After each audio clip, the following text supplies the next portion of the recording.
we're going to jump back into some of that data collection that you guys did a little bit earlier.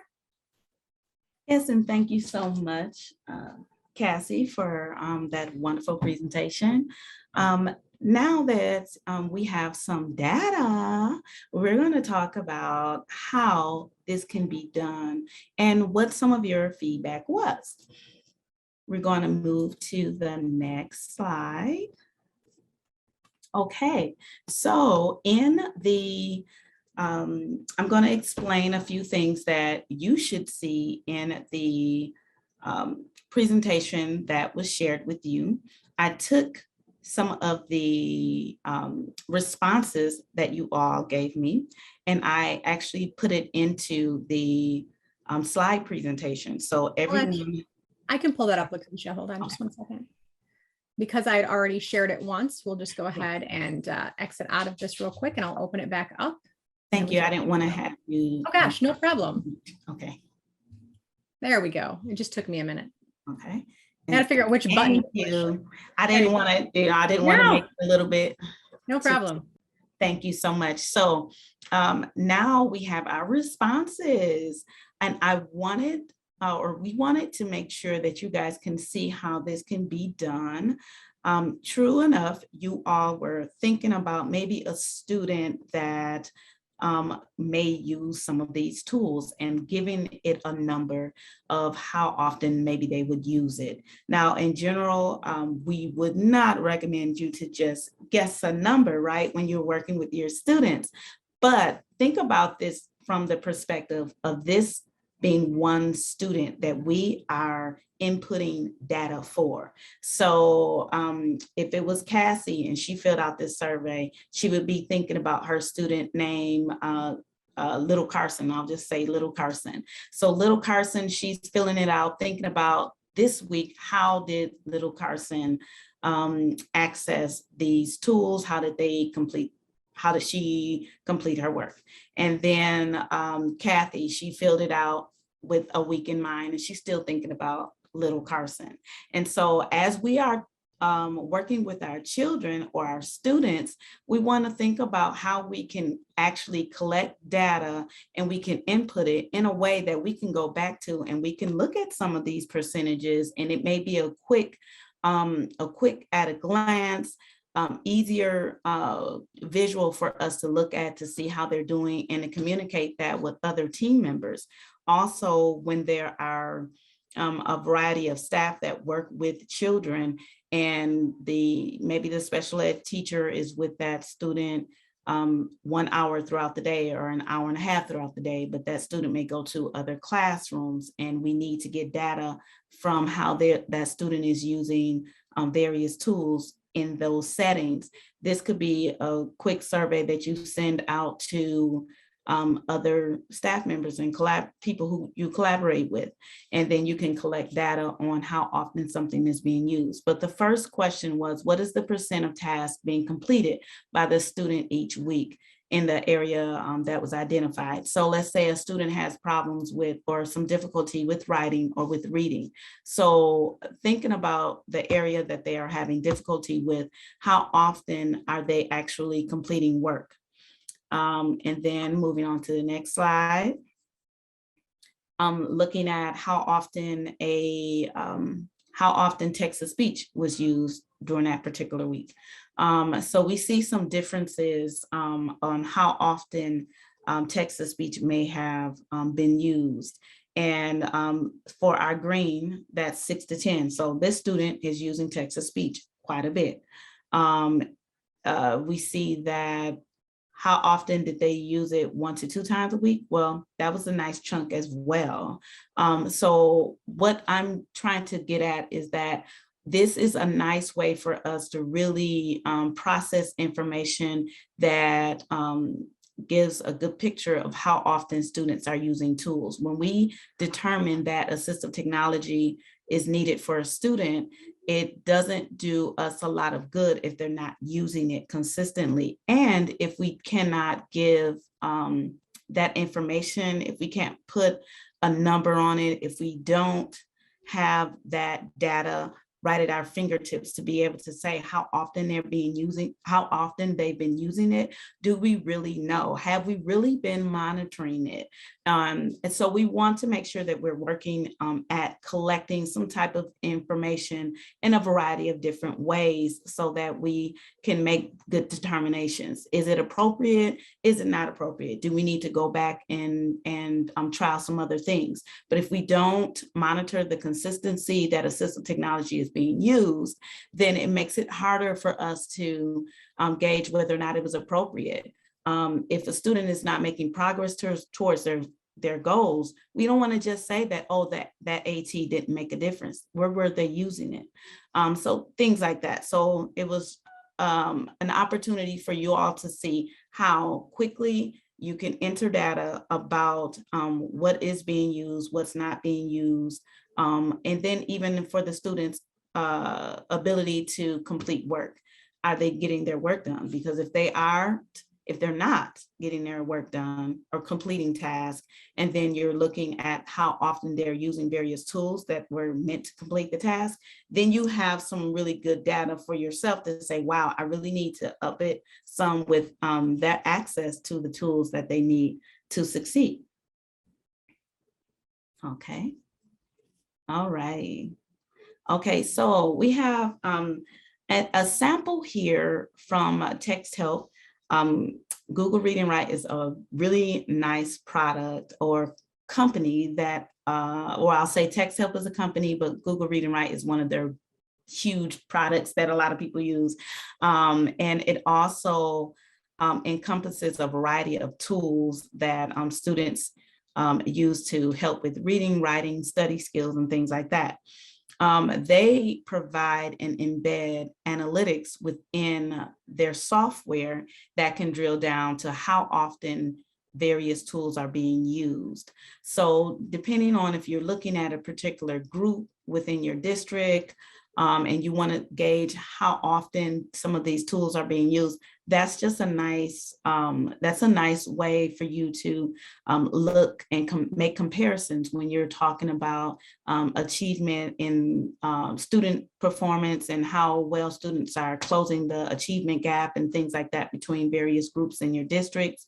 Also, there are other extensions and software programs that collect analytics that you can use and drill down per student, which you can then use that data and make informed decisions about what's appropriate, what's working, and what we need to maybe change.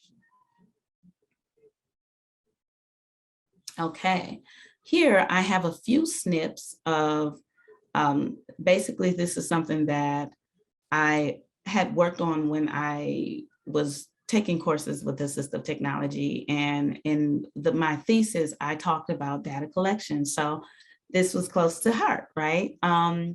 I really thought that it makes so much sense for us to have data if we're going to talk about what works. And a lot of times when you ask a person, I'm sorry, I'm a little dry. When you ask someone about how often something is used, they may not be able to tell you, or they'll say, well, I don't have time to jot that down. So I was trying to figure out what could be a way for us to make it easy for someone to jot it down. And so a lot of times I noticed that when people or students, there are some students that actually keep track of how often they use tools. There are also teachers who will take a piece of paper, sticky tape, and they'll wrap it around their arm and they'll write little tally marks. So I was thinking about tally marks, and I was thinking about how we can help encourage teachers to jot some quick information down.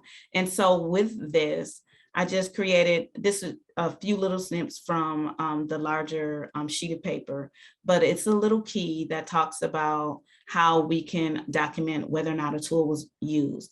And then beneath that little key or legend, you'll notice it has 10 slots in a baseline. So looking at Monday, I was thinking about if a student was using let's say word prediction, or if the student was using speech to text to help them with writing, how many opportunities might that student have throughout the day to work on that task?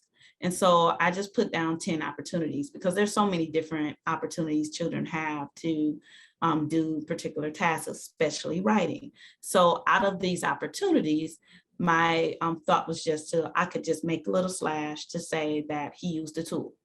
With the baseline, of course, if it's before they use the tool, you would have like minuses, like they didn't, oftentimes you might see minuses or a 0 for there being no change in their ability to complete the activity, because we know that they're having some difficulty and they're not even using it yet. Then most likely you wouldn't see a lot of successful completion. But if there were, you could put a plus for successful completion, but this was just a sample. And then let's say the first week you were looking at not having the tool, the second week and the weeks after, you'd look at what the student would be doing with the tool. So you could make like a slash to show that they used it, another slash through to show that they completed the task. And so then after that, you can do like a little sign to show whether or not they made progress in their, or an increase in their performance, and then 0 will be no change or decline. So just really quick, if you would take this data, collect this data over a week, and you had this information kind of displayed like in a calendar format, then you could look at it at a quick glance, and then you could say, oh, this student had, they used this tool a lot, but they didn't make progress, or they used it a lot and they didn't make progress. And then the weeks or the days that they didn't use it, I see a difference here. And so I was trying to come up with a way where teachers would be able to have some visuals at their fingertips that can help them make those decisions. So that was an example there. And I know we don't have a whole lot of time left, so I'm going to try and expedite this. So college and career ready IEPs, this snip, I took some snips from the DPI models that they had made available with the CCR IEPs, and to talk about the 5-step process. So what I did was I looked at some of the steps, and I just thought it was so awesome that they incorporated assistive technology into, and they embedded it within these steps, because sometimes between different opportunities, when people are talking about special ed or IEPs, people don't always remember to talk about assistive technology. And so I thought it was really great that they embedded this in here. And so even with the first step, they're looking at, they're talking about data, and they're talking about how a student is using the text reader to demonstrate comprehension of the grade level text. In step 2, you see just a star by another mention of AT, how they mention the student needs to learn and improve independent use of the text reader to independently access grade level text. And so you see how it's embedded in a disability related needs. And so just looking at how we're using this assistive technology, and we're embedding it in the supports that we're providing for the students so that we can help them to become prepared for life after school. Okay, and moving on to continue to connect the dots here in the measurable annual goals, as mentioned by Cassie, as she was talking about AT and IEP. This is more of a reiteration and a reminder of the resources that are available through DPI, and how we can look at the way we can integrate this into the IEP, and hopefully visualize how this can be done. Okay, so we see it reference again to using the assistive technology. Student will independently access and use an electronic text reader, and we're looking at the level of attainment as well, that hopefully they'll be able to do these things without much prompting. Okay, and so then just another reiteration of how it looks when you are embedding it and you're thinking about how to go through the process of integrating the AT and IEP. I see someone is asking for us to reshare the presentation. Okay, so if one of you are able to do that, Cassie or Kathy. Okay, so here we have the 5-step process at like the whole chart. You're looking at the chart and you're kind of seeing how, looking at how you would review the information. You're looking at your goals. You see how we have assistive technology embedded and threaded throughout this process, and thinking about how we can make sure that we help to meet the goals for those students, for our students, so that we can help them be successful. Moving on to also talk about the documentation in the IEP with the graduation, the notice of graduation. We want to make sure that when students are graduating, when they are about to transition into post-secondary settings, that they have all of the supports well documented and that they are able to advocate for themselves, so that when they go into a post-secondary educational institution, or if they go into the job, just the job force full-fledged, that they know what their accommodations are, and they are able to get those needs met. So we want to make sure that that's documented in every area possible, and not just documented, but that we reinforce, reiterate the emphasis, put emphasis, strong emphasis on them having that access consistently, because it's that consistent access that can help to empower them to be successful throughout school, and then when they go into their post-secondary education. So we tried to put that in a nutshell because we don't have a whole lot of time. And really these presentations could go on for like maybe 2, 3, 4 hours, but just trying to put that all together. I wanted to take a few seconds to ask how you felt about doing the Google form. Do you see any possibility that you would try and enter data from how your students are using tools in any way, such as like a Google form? I know personally, I absolutely love Google Forms. That's something that I work with the staff that I work with all of the time, for IEP goals, for tracking AT.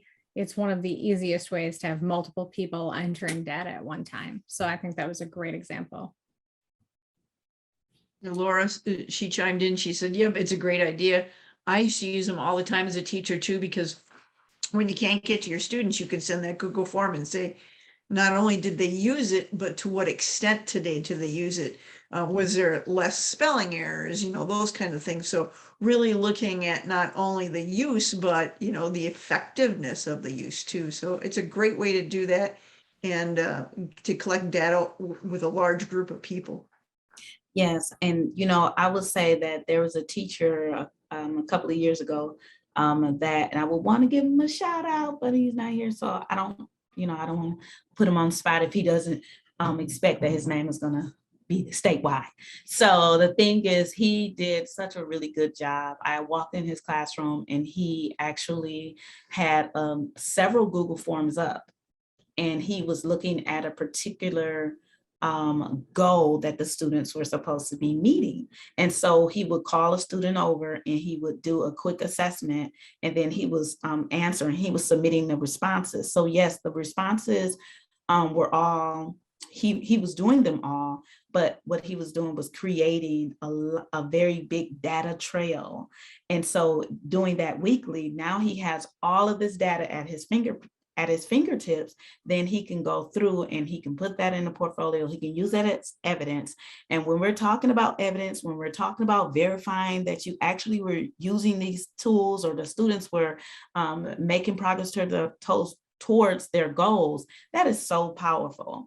And so he inspired me even more, because I tend to be sometimes paper and pencil when it comes to collecting data. But when I saw that, I was like, oh, you know what? I will use Google Forms even more. Now, I would use them in presentations and things like that to collect data from staff. But I thought that was really a great idea for teachers. Anyone else would like to share anything that they've used as a data collection tool? Well, you're kind of thinking, one of the things I used to do a lot for, because you're not, like I said, you didn't want to just see that they used it, but also how well they used it. So even doing things like the readability statistics, you can get at those. Those are free programs where you can take something that the student has written, copy and paste it in there, and it will tell you approximate grade level of readability. And those are easy for my students to understand. So if they wrote a paragraph and they were a sixth grade student and it came back at second grade, and they're like, whoo, maybe I need to work harder on this. So it's an easy way to do that. So readability statistics are something I use quite often. Anyone else? That's a great idea. I'm gonna write that down too. Go ahead. One of my favorite data collection things, and this sounds silly, I love Google Forms. I use that to actually like keep track of all the data, but it sounds really silly. One of my favorite data collection tools are these. And I keep paper clips in my pocket. So a lot of times if you don't have a slip of paper to write down data or how many times something's happening, or you have students that recognize when you're putting tallies on paper that you're watching them, putting 20 paper clips in one pocket at the start of a period, and every time you see the student doing something, just kind of pick one out of one pocket and move it into the other. And at the end of class, count how many you moved. I always use paper clips as fidgets, I guess. So my students probably never would have paid attention that I had paper clips in my hands. But it was one of my best data collection tools. And my family loved that the dryer always had handfuls of paper clips in it. But, just one of those little things. It doesn't always have to be some huge system. Mm-hmm. That's a great point. Just as long as you have a system, whether it's high tech or low tech, that makes a big difference. And And as you're thinking about any Yeah. other questions, sorry, Lucretia, one sec. I did put in the chat, the survey link. So if you could complete the survey, we'd appreciate that. And remember, when you're doing the bit.ly for the survey, don't put a space at the end, because otherwise it doesn't go where it needs to go. Sorry, Lucretia. No, that's okay. I was just going to comment on something you said about feedback for the students when they're writing. Have any of you tried RaiQ? It's a text-help product, RaiQ, because they do offer a lot of feedback. And when the students are writing, it's a pretty cool tool that text-help developed, and it's a little newer. But many of us are considering and using that with our students. But so we've seen some really good demonstrations, but it does actually take data as the students are typing, and it gives them immediate feedback that they can see in a column. So how you have Google Notes and Keep It and all of those kind of things, and how they will pop up a little tab on the right-hand side. It pops up a tab on the right-hand side, and they can see and they get that immediate feedback, and it's really good. So again, data feedback, it makes a difference for the students and the teachers as well.